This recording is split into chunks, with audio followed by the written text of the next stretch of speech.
बघितला तेव्हा आम्हाला संशय आला, या लोकांनी काहीतरी केला.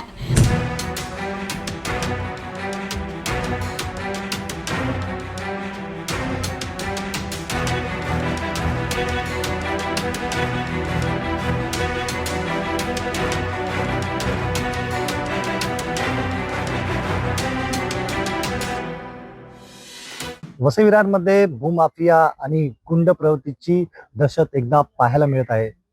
मी त्या ठिकाणी उभा आहे. त्या ठिकाणी आत्माराम पाटील यांची पाहणी गेलेल्या मंडळ अधिकाऱ्यासोबत त्यांची दगडांनी टेचून निर्गुण हत्या केली व मंडळ अधिकारी गंभीर जखमी झाले. पण मी ज्या ठिकाणी उभा आहे हे आत्माराम पाटील यांचं घर आहे. या घर ठिकाणी कुठेतरी शोककळा पसरलेली पाहायला मिळते. घरातल्यांचे अनेक दुःखांचं डोंगर पडलेलं आहे. अनेक जे नातेवाईक आहेत त्यांची घरची जी मंडळी आहे, मुलं आहेत, त्यांनी आरोप केलेला आहे की जो भूमाफिया आहे, जो खदान जो चालवणारा क्रशर चालवणारा जी आरोपी आहेत, या आरोपींनी ह्या गावामध्ये ती खदान 25 वर्षापासून चालू केलेली आहे. अनेक तक्रारी झाल्या, जेणेकरून गावकरी जे आहेत त्यांना धुळीचं साम्राज्य असेल, आवाज असेल, अशा अनेक वेदना त्यांना भोगाव्या लागल्या. आणि त्या वेदना भोगता भोगता आत्माराम पाटील यांनी पुढाकार घेऊन त्या आरोपीच्या संदर्भात जो आहे ती तक्रार दाखल केली. आणि ही जी तक्रार दाखल झाली आणि कुठेतरी आपल्याला कुठेतरी इजा होणार आहे याची भणक लागताच ही सगळी प्लॅनिंग मर्डर करण्यात आलेली आहे, असा आरोप त्यांच्या परिजनांनी घरातल्यांनी केलेला आहे. लोकांनी दगड आपटलं माझ्या नवऱ्याच्या अंगावर, तोंडावर मोठं दगड आपटलं. चौका 5 जण तिथं पकडून ठेवायला आणि 10-15 जण दगड आपटाला. डोकं माझ्या नवऱ्याचं साप ते चमकून चमकून घेतलं. मला काय वाटत असेल, माझा नवरा मला पण दाखवला नाही. पोलिसाई तुझा नवरा पडलाय असा इथेशी पोलीस सांगायला लागले, जा तुम्ही तिकडे त्याच्यात हॉस्पिटलमध्ये कुठे नेलाय बघा, जा हॉस्पिटलमध्ये. आम्ही चौकशी केली, आम्हाला माहित नाही. नंतर अँब्युलन्स मध्ये आला माझ्या नवऱ्याला घेऊन, तेव्हा आम्ही बघितलं. पण ती वेदना खरोखर खूप घातक होती. खूप खूप लग्न असं वाटलं कसं काय या लोकांनी, कोणत्या गुंडा लोक आहेत ही अशी दगड आपटून त्यांचं डोकं फोडीत लावलंय. कसं फोडलं डोकं, कशी अशी हिंमत कशी होती या लोकांची. चेहरा अजिबात दिसला नाही, अजिबात दिसला नाही. डोक्यात दगड आपटलं जोरात तर चेहरा कसा काय दिसणार, कसा दिसणार. मला बघायला नाही माझा नवरा मेला, माझा नवरा मला बघायला नाही मिळला तर कसं काय असेल ते, कसं काय आम्ही काही ओळखणार नवऱ्याला. अशी परिस्थिती झाली. काय दुश्मनी होती यांची, नेमकं काय कशा पद्धतीने हे करायचं? त्यांच्या मशनी चालू होत्या, तिकडे धूळ येत होती आमच्या जेवणात, आमच्या घरात धूळ जात होती, बिमाऱ्या वाढत होती आम्हाला. म्हणून आम्ही त्यांना सांगितलं का हे बंद करा, तुम्ही कुठेतरी लांब नेऊन डोंगराचे करायला लावा, कुठे आम्हाला त्रास नाही होय असं वागा तुम्ही.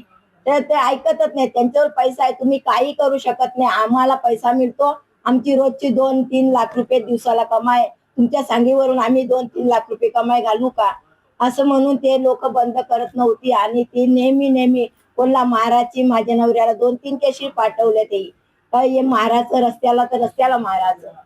हे कुठे पहिला पण काय मारण केलेली? हा केली होती, पहिला पण मारण केली होती. पोलीस केस केली वगैरे? केली होती. पोलिसांनी काय कारवाई केली? नाही केली. ती लोकांवर पैसा आहे, ती लोक लगेच सुटतात, कारवाई करायला देतच नाही पोलीस. काल त्यांना तिथे कोणी बोलवलं होतं, ते कधी गेले होते? ते तलाठी यांच्या जोरीला गेलं ते. पण यांचीच काय होती, त्यांना तर एकटं माणूस कधी कसं काय फसवून नेलं त्यांना, असं ते फसवून नेलं. मंडळ अधिकारी पण सामील आहेत का? हा आहे. घरात आमचा काल कार्यक्रम होता, सत्यनारायणची पूजा होती. पूजा चालू असताना फोन आला की गाववाल्यांनी इकडे का पप्पाला मारून टाकले. आणि त्याच्या आम्ही अर्धा तास पाऊण तास अगोदर मी शिरगावला जाऊन आलो, आमच्या गावातच बाजूला तिकडनं. तेव्हा मी त्यांना बघितलेलं आहे पप्पा, तिथे ते लोक तिकडे उभी होती. आणि जाताना परत मला पप्पा पण भेटला. ते बोलले की मी तिकडे चाललेला आहे साहेबांसोबत तिकडे चाललेला आहे मी, त्यांचं काय काम आहे ना ते करतो आणि लगेच येतो पूजेला. तर मी बोला ठीक आहे, जेव्हाचे टाइम झाले ना तर लवकर या. ते बोला मी येतो 15-20 मिनिटं लगेच येतो बरं. मला तसे बोलून गेले. नंतर मला थोड्या माहित पडलं की गावकऱ्यांना सर्वांना माहित पडलं की असं असं झाले. त्यानंतर मी बघायला गेलो तिकडे मम्मीला घेऊन, तर ते लोक पोलीसवाले तिकडे होते, कमसून 4-5 पोलीसवाले होते. मी त्यांना बोललो की इकडे भांडण झाले करून पप्पाचं, आमचे भांडण झाले बरं, कुठे इकडे एवढ्या पाच जागा झाले. ते बोलले नाही इकडे आम्हाला एवढं नाही माहिती, बरं हॉस्पिटलला कोणाला तरी नेले. कोणत्या हॉस्पिटल नेले? पोलीस गुंड होते ते कोण होते या गावामध्ये? हे गावात पप्पा किती वेळ संघर्ष करायचे? पप्पाने लमसम 15 ते 20 वर्ष घालवली. हम्म. खूप प्रयत्न केला, यांच्याकडे पैसा आहे, सर्व आहे. यांच्या खडी मशीन ज्या आमच्या गावात आहेत ना, 2-2 खडी मशीन, पूर्ण गाववाल्यांना मिळूनच आम्ही ती खडी मशीन बंद केलेली पप्पाच्या थ्रूने. कारण की ती गाववाल्यांना पूर्ण त्रास होत होता आणि त्यांतून राग ठेवला आमच्या फक्त पप्पांवर, कारण की पप्पा त्यांच्याकडे ऍक्शन घ्यायचे. काय नेमके त्यांचे व्यवसाय काय होते आणि त्यांचं काय करायचे ते? त्यांचा व्यवसाय खडी मशीन वगैरे, खदान वगैरे. 3 वाजल्यापासून सकाळी 7 वाजेपर्यंत प्लास्टिंग बिस्टिंग करायचे तिकडे आणि सकाळपासून गाड्या चालू ठेवायचे. मग पप्पा कधी कधी जायचे, व्हिडिओ काढायचे आणि तलाठी साहेबांना सांगायचे. पण 10च्या नंतर काम बंद व्हायचं म्हणून ते काम बंदच दिसायचं. पण प्लास्टिकचे जे बॉम्ब्स आहेत ते तिकडेच असायचे. हे बॉम्ब वगैरे फुटायचे काय असं? फुटायचे, हर रोज फुटायचे ते, हर रोज फुटायचे आणि हर रोज आवाज यायचा, हर रोज दगड्या वेगळे उडायचे. पप्पांना काय यावर कोण धमकी वगैरे काय आलेली? धमकी पण आलेली आणि मला काल 1 दिवस अगोदर पण फोन आलेला मयूर पाटील करून, महेश पाटील त्यांचा, की पप्पाला समजव तुझ्या, नाहीतर पप्पाला उद्याच्या उद्या उडवतो, नंतर तुला बघतो, नंतर तुझा नंबर येईल. मग नंतर मला काय सांगू नको. पोलिसांना मी सांगितलं असं असं बोलणं. आता याच्या पुढे पोलीस काय करतात काय नाही माहित नाही. जेव्हा आम्ही तिकडे गेलेलो, पप्पाची डेड बॉडी तिकडे पडलेली होती, तरी पण आम्हाला बोलले नाही का इकडे काय झालं ना काय नाही. ते बोलले हॉस्पिटलला गेला, त्यांना तिकडे जाऊन बघा. कोणत्या हॉस्पिटलला गेला मला माहित नाही. आणि मागणी आहे नेमकी? मला मागणी एवढीच आहे की जेवढे जण होते तेवढे जण भेटायलाच पाहिजे. मेन आरोपी म्हणजे मयूर महेश पाटील, दगड मारणारा तोच आहे मेन. तो भालचंद्र बोलतो आणि महेश प्रताप एक आहे, प्रताप पाटील, महेश पाटील, किरण, धीरज, शुभम, धवल आणि त्याच्यात एक धीरज करून आहे, तो पण मेन आहे. कारण की ते पूर्ण रक्तमंबाळ झालेला. तो फक्त एवढाच बोला मला रस्त्यावर पण, का दादा बोलते मी नाही मारला, त्या लोकांनीच जास्त मारले.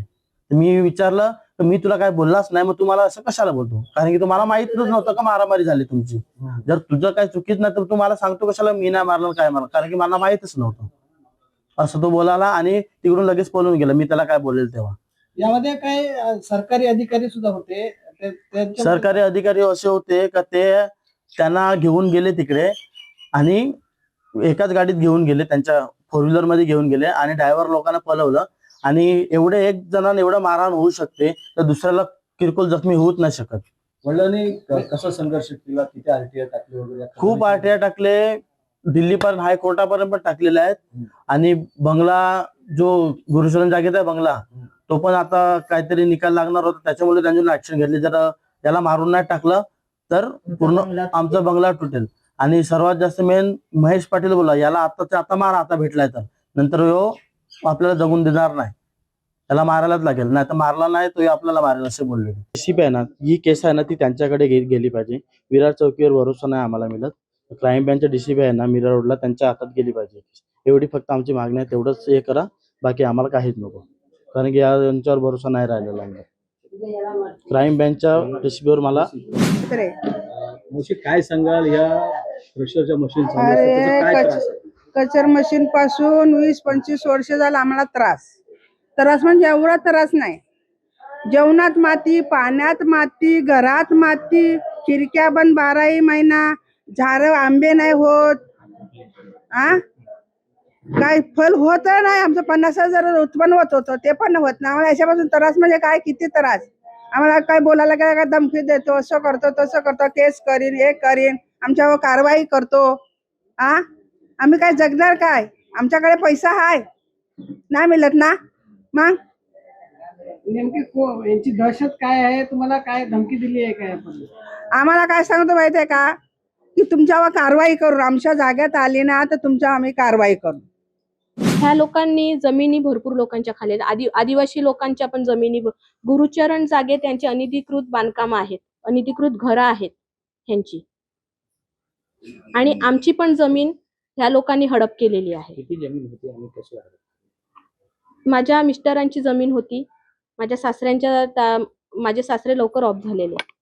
त्या टायमाला ह्या लोकांनी कोणत्या चुकीच्या प्रकारे आमची जमीन हडप केलेली आहे आणि माझ्या मिस्टरांना जबरदस्ती सह्या घेतलेल्या आहेत.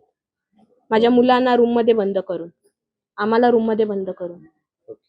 पोलीस कंप्लेंट नाही, त्या ह्या लोकांची दादागिरी किती आहे. लोकांना मारायच्या धमक्या देतात ही लोक. तुम्हाला मर्डर करू. आमचं घर एकटं पडतं गावात, एक साईडला आम्ही कोपऱ्यात राहतो. आमच्या जीवाला पण त्या माणसाचा धोका आहे. मात्र इतक्या अनेक कंप्लेंटी तक्रारी जर प्रशासनापर्यंत पोहोचतात तर नेमकं प्रशासन करतं काय, असा एक सवाल आता वसईविरांमध्ये उपस्थित आहे. आणि ह्या सगळ्या घडलेल्या घटनेनंतर ही जी झालेली निर्गुण हत्या आहे, या हत्यानंतर प्रशासन जागे होईल का आणि जे त्यांचं काम आहे या केसमध्ये तो केस जी सॉल्व्ह होईल का, असं याकडे वसईविरांचं लक्ष लागलेलं आहे. कॅमेरा पर्सन धीरज सह मी निलेश महाडिक, विरार.